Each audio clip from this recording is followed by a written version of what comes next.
señores, vamos de inmediato con nuestra próxima entrevista aquí en Enfoque Matinal.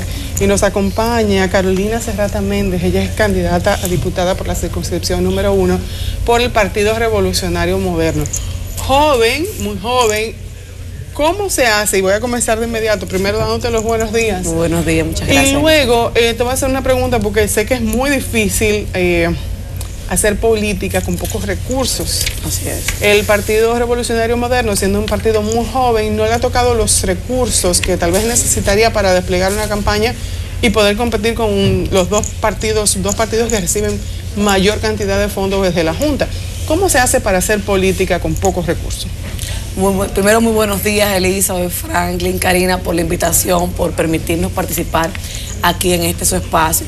Fíjate, realmente cuando hay voluntad política, Elizabeth, uno trata de hacerlo. Ciertamente el Partido Revolucionario Moderno apenas tiene un año de su fundación, no tenemos para nada recursos económicos comparados con lo que sería el PLD y el PRD. En el caso nuestro, que soy candidata a diputada, muchos me preguntan si del dinerito que dio la Junta, pues a nosotros nos tocará alguna partida, y realmente no. Ha sido todo con un esfuerzo tanto de nuestros seguidores como nuestra familia, que apoyan lo que es nuestra candidatura. Pero en el caso de la circunscripción número 1 del Distrito Nacional, que es una circunscripción donde tenemos un voto informado, pudiéramos decir, un voto consciente, para nosotros se hace un poco más fácil, porque en esta circunscripción se evalúan lo que son las propuestas. El sistema clientelar es muy bajo aquí, independientemente tenemos sectores muy marginados y muy desposeídos. Nosotros hemos definido como la circunscripción número 1 como una circunscripción muy desigual, porque tenemos sectores, y lo vemos dentro de los ensanches. Por ejemplo, yo vivo en el ensanche Naco, pero tenemos detrás lo que es el barrio de La Yuca, que es un sector bien desposeído, y las necesidades son muy desiguales en cuanto a los residentes del Naco y La Yuca.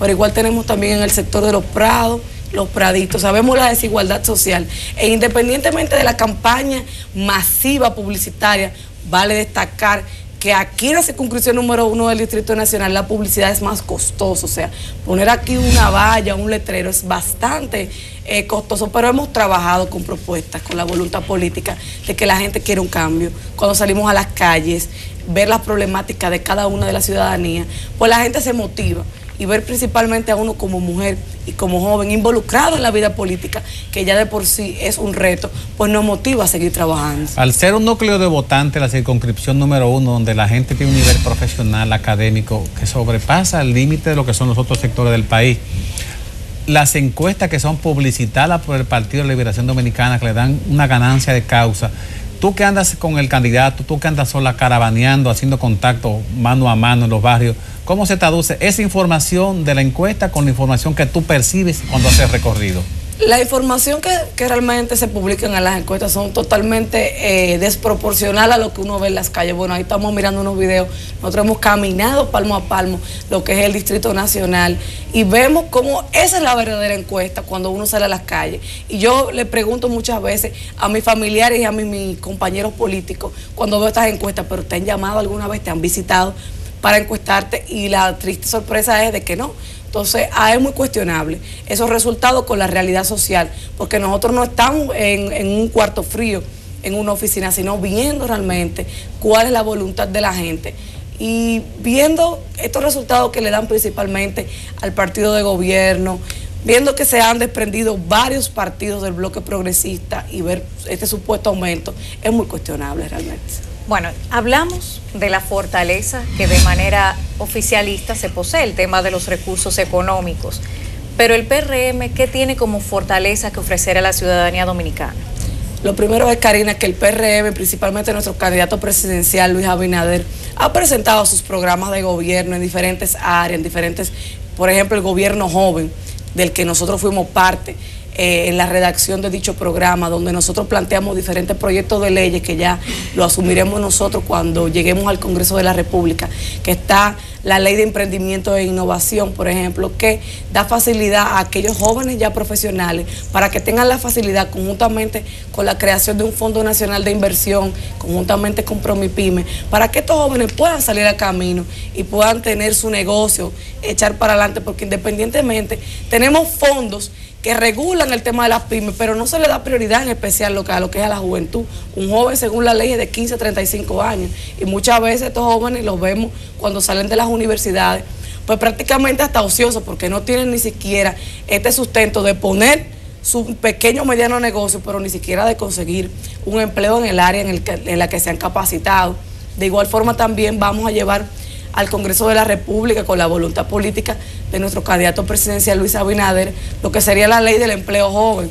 ¿En qué consiste esto? Esto consiste en estos jóvenes que ya también están capacitados en el área técnica, egresados de cursos como el Infotet, como el ITLA, porque independientemente hablamos de educación y empleo, pero luego que formamos a estos jóvenes, tenemos que insertarlo en el mercado laboral, porque tenemos una matrícula de jóvenes preparados, que en la actualidad cuando nosotros vamos a sus casas o conversamos, simplemente un abogado tú lo ves trabajando en otra área, tú ves un ingeniero en sistema trabajando en otra cosa, por decir hasta de conserje o en un establecimiento de comida rápida, y da pena.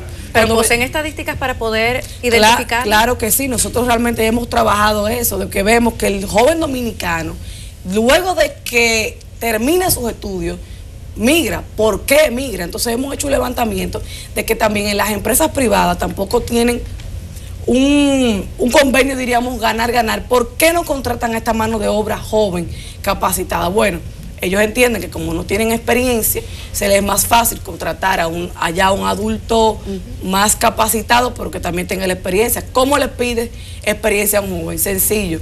¿Qué es lo que proponemos directamente?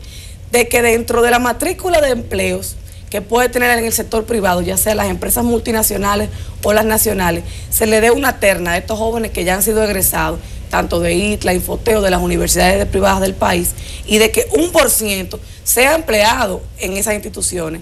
Pero ¿qué beneficio tendría el empresariado? Bueno, estamos tratando de que se le dé un incentivo fiscal a esas instituciones, de que empleen esa mano de obra, y allí veremos dónde tendremos un convenio de ganar-ganar. El empresariado que siempre se queja por los altos impuestos que tienen que pagar, y los jóvenes que no han podido realmente reinsertarse en el mercado laboral. Pero de igualmente también lo que sería también el rediseño curricular, tanto en las universidades del país, porque también nos quejamos, el sector empresarial, del tipo de capacitación que están saliendo los jóvenes, a la preparación académica con la que sale la mayoría de los jóvenes aquí en el país. Entonces tenemos que trabajar en cuanto a eso, pero para eso necesitamos una voluntad política, de tener un presidente que pueda respaldar las propuestas de nosotros como futuros legisladores. Como legisladora, visualizándote, tú has hablado de un tema de empleo y juventud, pero definitivamente si te vas a los diferentes sectores de la circunscripción número 1, te encuentras con realidades muy disímiles. Desde el Congreso, ¿qué podrías hacer para mejorar la calidad de vida de la población, tomando en cuenta esas desigualdades que te encuentras a veces con tan solo cruzar una calle? Sí, exactamente.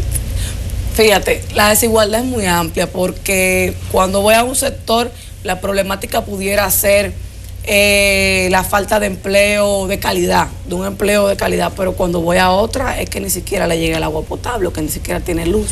Y nosotros decimos que tiene que haber una voluntad política, implementar políticas públicas, donde estas madres que nosotros muchas veces visitamos en los diferentes sectores, que me dicen, óyeme, yo trato de que mi hijo sacarlo de que no entre a la calle, de que fomentar el deporte, de que mi hijo pueda tener una beca para ir a estudiar, de que luego que mi hijo estudie pueda insertarse en el mercado laboral, porque muchas veces necesitan la ayuda de esos hijos para poder mantenerse.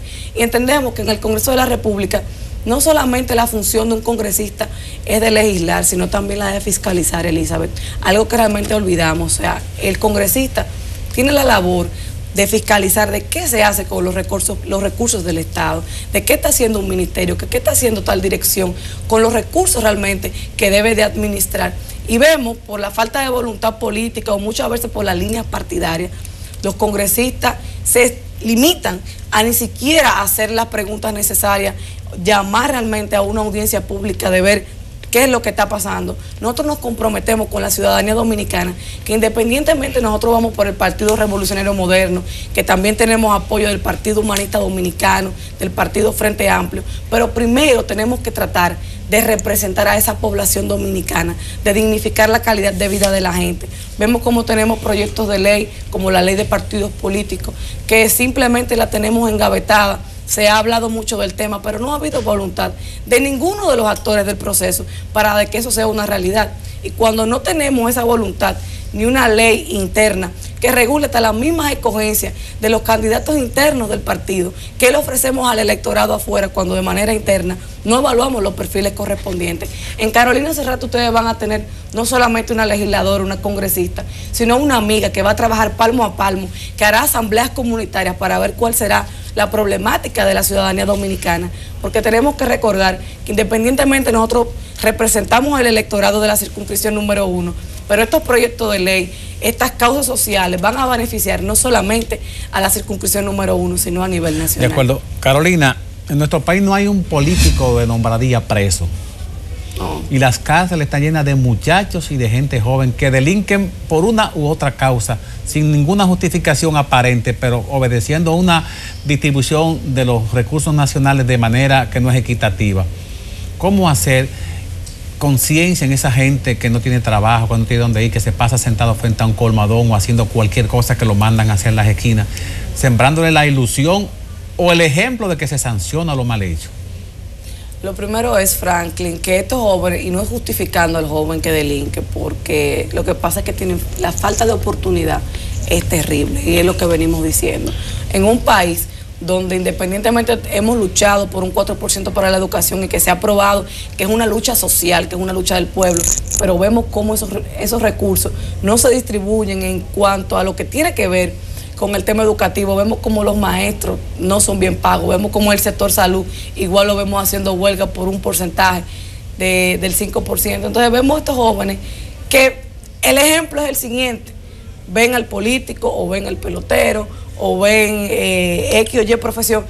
Ese es el norte a seguir. Tenemos que cambiar esa mentalidad, educarlos, trabajar con las escuelas vocacionales, con los cursos técnicos, pero que al mismo tiempo este joven diga: si yo me preparo, si yo me esfuerzo, yo voy a poder lograr un empleo digno y poder ayudar a mi familia. Pero cuando ven, bueno, fulanito mi amigo es abogado o es médico y yo lo veo ocioso, ¿qué dice el joven que viene más abajo? No se motiva en realmente capacitarse, y lo que lo estamos realmente es empujando a las calles, y vemos la desigualdad en cuanto a la aplicación también de la ley. Estos jóvenes que muchas veces no tienen la orientación necesaria, se dejan llevar óyeme, vemos como jóvenes chiquitos, hasta de menos de 14 años, vendiendo droga en las calles, vendiendo droga. Y tú le preguntas, y que muchas veces dirían el fin con que lo hace, que a lo mejor tiene una abuela enferma o que su madre no trabaja. Pero ¿qué hace este joven en la calle? ¿Qué hace el Estado para poder sacar a estos niños de la misma calle? O sea, vemos cómo tenemos las cárceles llenas de jóvenes, pero es porque no ha habido realmente una voluntad políticas públicas que puedan realmente ayudar y orientar y concientizar a esa juventud dominicana. Nosotros, como mujer y como joven, es un reto participar en política, porque pudiéramos decir, en el caso nuestro, yo soy abogada de profesión, 3 maestrías, varios posgrados, te pudiera decir, bueno, yo estaría muy tranquila trabajando en mi oficina, soy madre, hija, y dedicándole un tiempo a mi hija que bastante me lo exige. Pero cuando yo veo en las calles esa situación, digo, no todo está perdido, tenemos que involucrarnos, personas con conciencia, y dejar atrás de que la figura del político dominicano es la del político corrupto. Hay muchos jóvenes, no solo Carolina Serrata, en el Partido Revolucionario Moderno y en otros partidos también, jóvenes con propuestas, con ideales, y lo que uno le pide a la ciudadanía dominicana es que nos den la oportunidad de llegar, de realmente estar en posiciones de toma de decisión para poder realmente aportar ese granito de arena a la ciudadanía dominicana. Esa realidad de pobreza que has podido apreciar cuando estás en las calles, también se puede fiscalizar, regular, hasta amparar desde el Congreso Nacional. Es correcto. Y esa es la pieza clave que estaría representando en esta contienda electoral. Por eso mi pregunta versa sobre lo siguiente: 2 palabras que van en contraste: déficit y calidad del gasto público para que se puedan crear las políticas públicas necesarias para enfrentar esa realidad socioeconómica. ¿Cómo lo manejaría en este caso Carolina Serrata, ya siendo diputada, si fuese el caso, desde el Congreso Nacional con proyectos de leyes? ¿Cuál sería el enfoque real para poder manejar un tema del déficit que nos está literalmente arropando y que no permite que haya un impacto social directo a la población? Porque el déficit nos arropa. Ciertamente, mira, en realidad el déficit que nosotros tenemos, pero tenemos también que hacer un gasto eficiente, como tú muy bien señalabas. Si el candidato presidencial Luis Abinader presentó lo que fue su presupuesto de ser electo presidente, él presentó a la nación cuál sería el presupuesto que se utilizaría. Vemos como el gobierno, es importante informar, es importante la publicidad, es importante, pero tenemos también que equiparar cuál es el gasto que se hace en el Estado. O sea, nosotros de llegar al Congreso de la República, lo primero que revisaríamos, cuáles son las partidas presupuestarias y en qué se utilizan cada una de ellas, a los fines de que puedan ser de una manera equitativa. En el caso nuestro, que soy abogada, no economista, pero sí pudiera decirte de que se ve el derroche de nuestro dinero, principalmente en campañas publicitarias, el gasto en asesores internacionales, que entendemos que son importantes, pero no son vitales, no son imprescindibles. Tenemos otras situaciones. Vemos, por ejemplo, cómo el presidente de la República habla de una república digital. Algo muy bonito, nosotros como juventud apoyamos la tecnología, pero también tenemos que verificar que aquí hay ciudades de la República Dominicana que no le llega el agua ni la luz. Entonces tenemos que priorizar, nosotros entendemos que debemos priorizar cuáles serían los gastos para que pueda ser de una manera eficiente. Carolina, no tenemos tiempo para más. Se habla mucho de cambio, la gente en la calle incluso habla de cambio, pero cuando vemos las encuestas, vemos que no se traduce en una intención de voto. ¿Cómo hablarle a esa gente en el último tramo de la campaña? Nosotros decimos al electorado dominicano, Elizabeth, que no se deje engañar, porque la mayor encuesta la hace usted cuando sale a la calle. El deseo de usted poder votar. No se quede en su casa porque le saquen una encuesta, aunque mañana el gobierno de la República tenga un 99%, y el candidato del PRM un 1%, y los partidos emergentes más nuevos ni siquiera están marcando en muchas ocasiones. No se lleve de eso. La mayor encuesta usted la hace en los supermercados, cuando usted sale a las tiendas, cuando usted va a pagar el colegio de sus hijos, y pregúntese a su alrededor qué opinan los demás, y vaya usted con conciencia y vote este 15 de mayo. Esa será la mayor encuesta que nosotros haremos. ¿En cuál boleta tú apareces y cómo tiene la gente que marcar para votar por ti? En la circunscripción número 1. Yo apareceré en la boleta C, que es la boleta congresual, en el recuadro 15, casilla 5. El 15 de mayo, 15-5, por Carolina Serrata ha sido... Independientemente, también apareceremos en la casilla número 9, que es la casilla del Partido Humanista Dominicano, en el recuadro 5. Allí estaremos y esperamos contar con su apoyo, con este voto de conciencia, que evalúen los perfiles políticos de quienes serán sus futuros legisladores, futuro presidente y futuro alcalde, tanto del Distrito Nacional como en cada una de sus demarcaciones, porque tenemos que votar con conciencia, porque cuando nos vamos de bonche, muchos jóvenes que se van a la playa, otros se van fuera del país, por entender que todo está perdido, usted le está dando un voto al continuismo. Tenemos que tratar de que nuestra voz sean escuchadas y de elegir los mejores perfiles, independientemente del partido político al que se esté postulando. Muchísimas gracias por haber estado aquí. Muchas gracias, Elizabeth.